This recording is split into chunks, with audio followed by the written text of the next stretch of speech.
La Gran Transformación. La Gran Transformación es el capítulo de Romero que comprende el gobierno de Menem, ¿no? En el que vamos a ver el ajuste y la reforma del Estado, toda la parte económica. Después tenemos la jefatura, cómo ejerció Menem el poder, un país transformado, sus consecuencias y el fin del menemismo. Entonces, empezamos en el contexto más internacional con el consenso de Washington, que fue una serie de reuniones que se hicieron en Washington, en Estados Unidos, que establecieron históricamente el periodo conocido como el neoliberalismo, en el cual se aboga por este fin del estado de bienestar, del estado benefactor, para reemplazarlo por un estado reducido, con una economía manejada por el mercado, digamos, los principios capitalistas más tradicionales del libre comercio, el libre mercado. En el 89, en el primer año, el Congreso otorga amplios poderes a Menem y al Poder Ejecutivo en general con la Ley de Emergencia Económica, que termina con subsidios, privilegios y regímenes de promoción y autoriza el despido de empleados estatales. O sea, básicamente permite que Menem pueda realizar su reforma completa con toda la autoridad. Y esta inicia, por ejemplo, con la privatización de Entel y Aerolíneas, que crearía, o sea, estas nuevas empresas pasarían a ser privadas, con permisos para aumentar tarifas, con escasas regulaciones y con una nueva posición monopólica, ¿no? Porque Aerolíneas o Entel eran empresas del Estado muy grandes que ahora, siendo privadas, son monopólicas. También se privatiza la red vial, los canales de televisión, los ferrocarriles y las áreas petroleras de YPF, las áreas de explotación. O sea, básicamente se remata el Estado. Pero en ese mismo año se produce la segunda hiperinflación.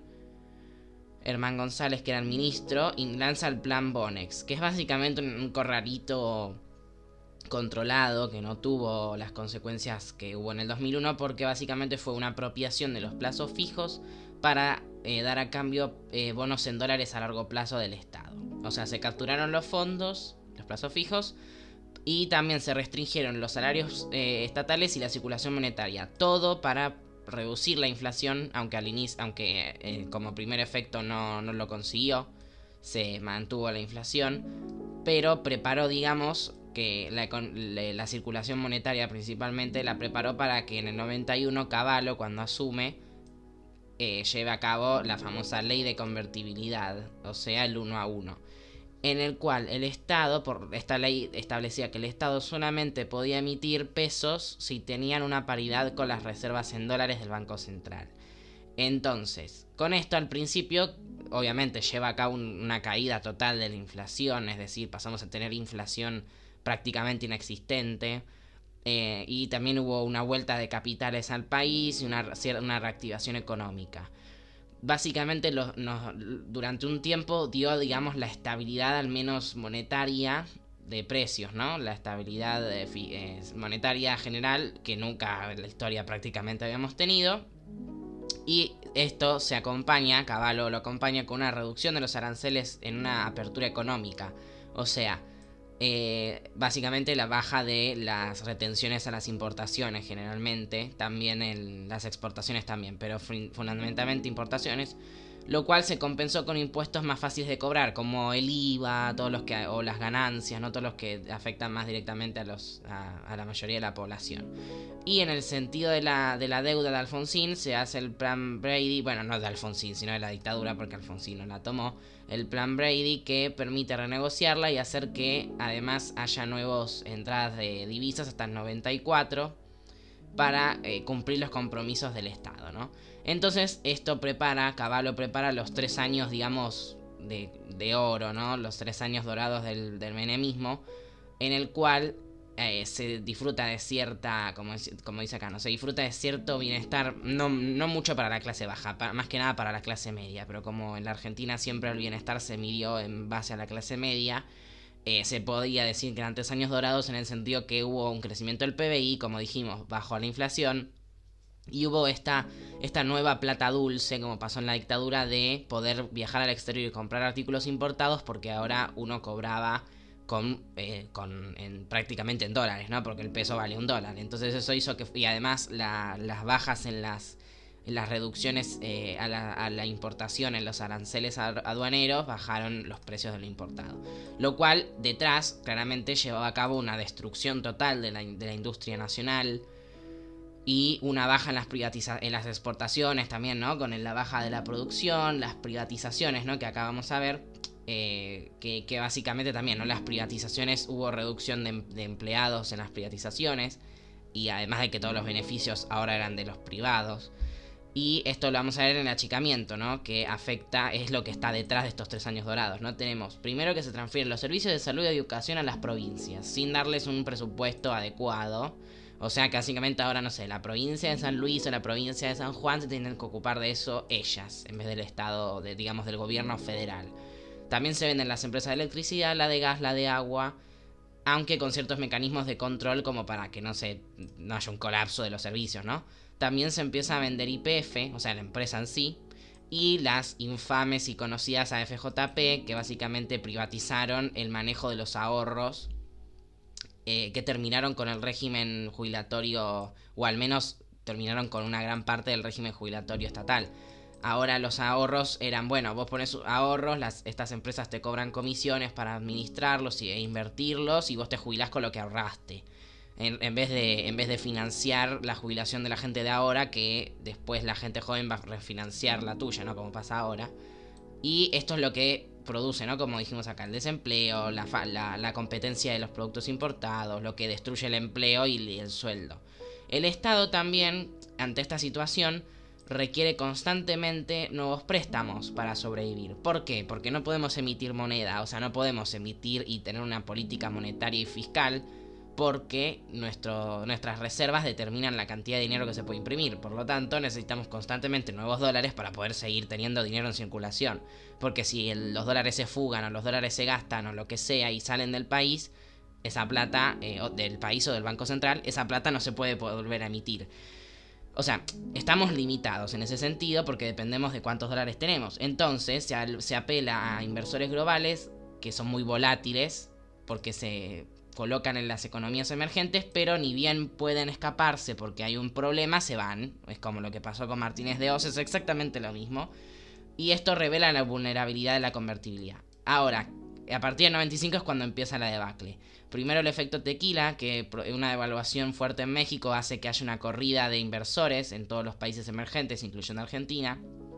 Hay un retiro masivo de fondos, déficit fiscal y desocupación. Y el gobierno, bueno, responde como puede, con rapidez, haciendo una poda presupuestaria, reducción de sueldos y aumento de impuestos. Obviamente, agravando más la situación del pueblo para salvar el negocio financiero de los inversores extranjeros.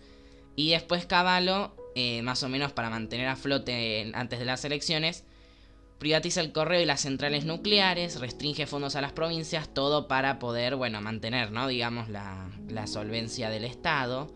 Y el Congreso ya empieza además a oponérsele por los altos costos sociales, y la carpa chica, que son los allegados de Menem, se oponen a él porque él los acusa de corruptos.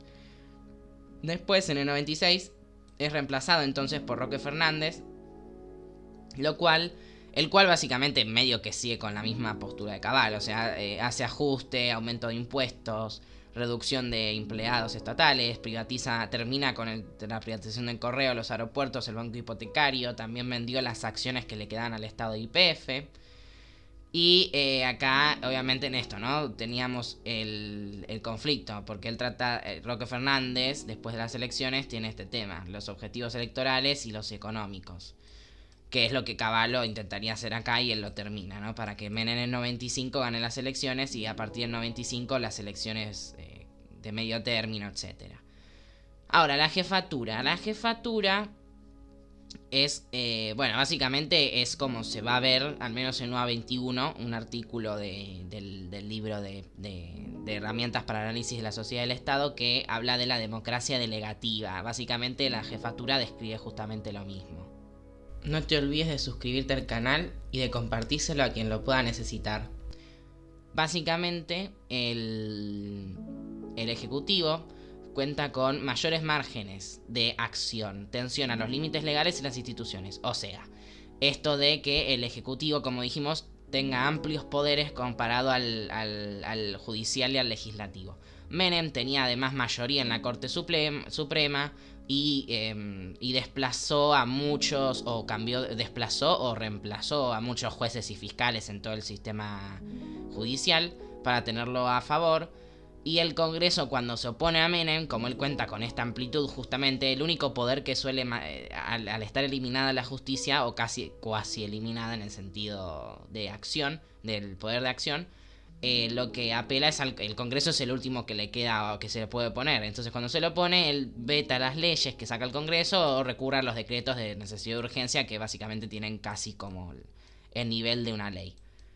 La Quinta de Olivos, mientras tanto, se convierte en la carpa chica, como habíamos dicho, que Cavallo había denunciado, que es esta especie de zona cortesana, en la que hay una alta corrupción de los funcionarios y amigos cercanos a Menem, donde se destinan, se distribuyen, se reparten los beneficios de las cajas negras. O sea, las cajas negras son a donde, o sea, básicamente era como se le llamaba, ¿no? A estos fondos, este dinero que ingresaba de los lobbies, por ejemplo, ¿no? Las grandes empresas, para poder hacer todo lo que hacían, ¿no? Esto de, por ejemplo, las empresas privadas estatales que podían elevar tarifas o que podían ser monopólicas, todo eso.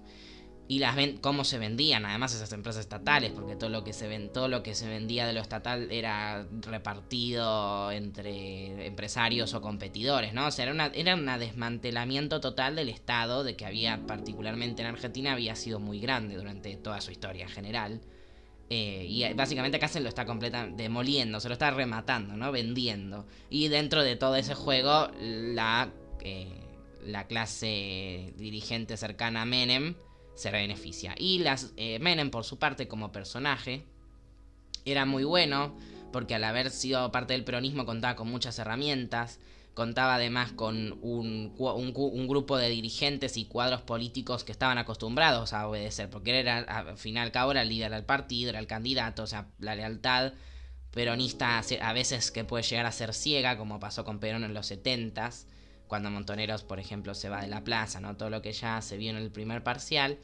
Y este carácter frentista le garantiza, ¿no? Muchos apoyos y apoyos leales por tradición, siendo que él era peronista técnicamente en el papel. Y también era muy popular en la televisión, ¿no? O sea, hay muchos recuerdos de las cosas que hacía Menem, de cómo manejaba Ferrari, jugaba al fútbol, al básquet. Era un personaje de la farándula prácticamente, lo cual también le apoyaba en una sociedad en la que la política se había vuelto muy superficial, que eso sigue hasta ahora. Y dentro de su propio partido había algunas disidencias, como, bueno, Duhalde, que sería, bueno, el que asumiría en el 2001, ¿no? Pero que en su momento era gobernador y que buscaba perfilarse como su sucesor, pero no lo logra. De hecho, hasta no es presidente hasta después de la salida de la Rúa. Y Ubaldini, que era parte líder de los sindicatos o de la CGT, etcétera, no logra oponerse porque Menem tiene el apoyo de otros sindicatos, más que nada los peronistas leales a él. Y la UCR no logra nada después de su derrota y el gobierno desastroso de Alfonsín, con la hiperinflación y todo lo demás. Mientras tanto, él se alía con los poderes fácticos, se alía con los militares. En 1989 se dan los famosos indultos a los excomandantes. En el 90 se levanta Zeineldin, en el que hay una represión feroz contra los militares rebeldes, y se reemplaza en la jefatura, en el comandante en jefe, a Martín Balsa. Y mantiene la disciplina y básicamente mantiene el ejército alineado con Menem. La iglesia también, el arzobispo de Buenos Aires lo apoya. Y Estados Unidos, básicamente se dice que mantenían relaciones carnales con Bush y con Clinton. ¿Por qué? Porque básicamente no solamente nos alineamos económicamente como siempre, y vendiendo las empresas y acatando el consenso de Washington justamente, sino también haciendo cosas de carácter más, podría decirse, cipayo, por eso decimos relaciones carnales, porque apoyamos incluso sus posiciones internacionales mandando incursiones militares, que esto también era medio como para distraer al ejército, medio como para que jueguen a algo, por así decirlo, yendo al Golfo Pérsico, a las guerras de Yugoslavia en los Balcanes, que lo cual también acarreó los atentados a la embajada de Israel y la AMIA.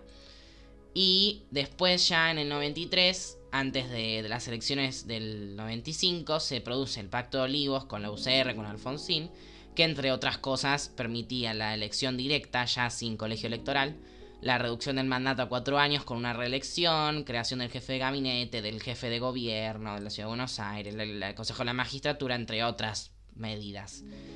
Votos de senadores, etcétera, una lista importante. Y en el 94 ya se perfila el Frente Grande, que era dirigido por Chacho Álvarez, que era un peronista disidente. También nuclea socialistas, democristianos y militantes de derechos humanos como Fernández Mejía. O sea, todos los que se empiezan a dar cuenta de la verdadera orientación en la práctica, por más que en el papel era peronista, la práctica era otra cosa. Y en el 95, al Frente Grande se le suman la UCR, creando el Frente País Solidario. Pero no, el Frente Grande se crea el Frente País Solidario, pero la UCR va por su lado. La UCR se sumaría después con la alianza. Pero bueno, por ahora están los 3 partidos, el Frente País Solidario, del Frente Grande y la UCR, que no logra nada tampoco. Entonces gana Menem en el 95, que gobierna hasta el 99. Las consecuencias de forma global del gobierno de Menem, por ejemplo, en la industria, ¿no? Esto de que al haberse abierto el país a las importaciones, la industria se ve o se vuelca a la exportación, adecuándose a estándares internacionales solamente para exportar y nada de mercado interno, o se venden a extranjeras, o se vuelven importadoras, se suman, ¿no?, a la aluvión de importaciones. Por otro lado, el Estado está separado de su función social, o sea, aplica el principio de subsidiariedad, por así decirlo, que básicamente significa que el Estado pasó de ser un Estado de bienestar que garantizara ciertos derechos y servicios a actuar de forma localizada y coyuntural, destinado a apagar incendios y obtener réditos políticos. O sea, cuando había una crisis, una situación muy extrema, bueno, tirar unas moneditas, ¿no? Como se dice, pan para hoy, hambre para mañana. Y esto también se vio reflejado en que los hospitales estaban completamente deteriorados, las escuelas estaban transformadas en centros de contención social, ¿no? Esto de ir al colegio para comer, todo esto en esa época.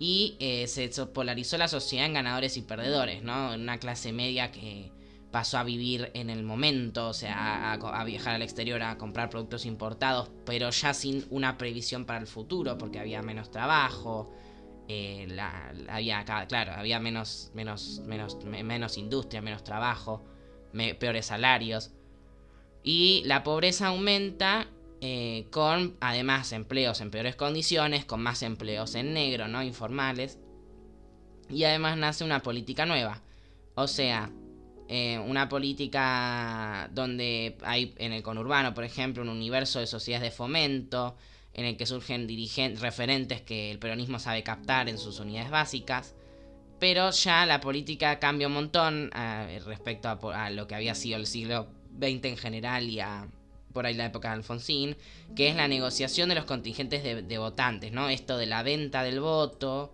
la manipulación de las masas, para conseguir algo a cambio cuando gane el candidato votado. Y esto acarrea una sociedad alejada de la política, después de las desilusiones de la democracia cuando vuelve Alfonsín y todo lo que se creía que se iba a lograr y no se logró. Y así también los políticos se transforman como en expertos de carrera, con una ciudadanía reducida, o sea, con una ciudadanía que participa poco, y con partidos sin vitalidad ni representación, ¿no? O sea, partidos alejados de la gente, de la situación real de la gente. Y el fin del menemismo, el del 95, como habíamos dicho en adelante, tenemos la conflictividad social. O sea, en el 95, recordemos, volviendo acá, teníamos ya el surgimiento del Frente Grande y el Frente País Solidario en las elecciones, y además teníamos el efecto tequila, que había empezado la devaluación, y los intentos de Cavallo por mantener la situación para ganar las elecciones, y después ya en el 96 no le queda tanto para privatizar, etc. Y en el 95 en adelante teníamos la iglesia que empieza a oponerse a Menem. En el 96 la CGT, la CTA y la MTA llevan a cabo 2 huelgas generales, empiezan los movimientos piqueteros que cortan rutas. En el 97 la famosa carpa blanca de docentes frente al Congreso. Y en esos mismos años, 97 y después más 99, se darían devaluaciones en Tailandia y Brasil, que reorientaría las inversiones, lo cual volvería a alterar el comercio, caerían las exportaciones, los intereses de la deuda subirían. Entonces ahí estamos ante el fin del modelo supuestamente estable de la convertibilidad. Duhalde entonces se enfrenta a Menem para la sucesión y se distancia de su modelo, pero no logra posicionarse, no logra ganar ni posicionarse en las elecciones. Menem no puede reelegirse porque lo intenta con la justicia, pero la justicia como que lo limita, a pesar de que la justicia estaba más de su lado.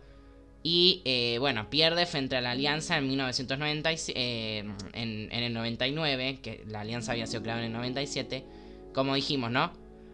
Unión del Frente País Solidario con la UCR, o sea, del Frente Grande de Chacho Álvarez, Fernández Meijide, con, por ejemplo, el candidato que sería de la Rúa, que era de la UCR, y lo cual se centraría en problemas sociales, la corrupción y el deterioro institucional, o sea, todo lo que pasaba con la corrupción de la carpa chica de Menem, los problemas así de índole, los problemas sociales, del empleo, de las condiciones sociales, ¿no? De lo que habíamos dicho, del Estado que estaba convertido en subsidiario, pero no cuestionarían la convertibilidad, que sería clave para después.